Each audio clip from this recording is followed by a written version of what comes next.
From event blocks, get the block when space key pressed.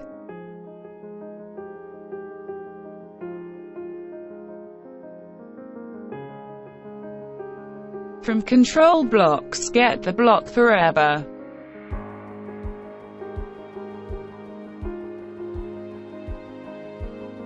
From motion blocks, get the block point towards mouse pointer.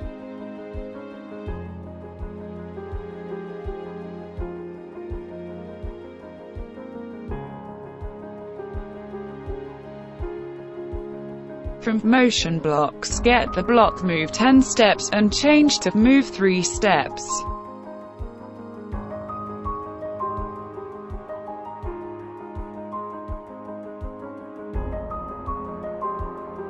Click for full screen view.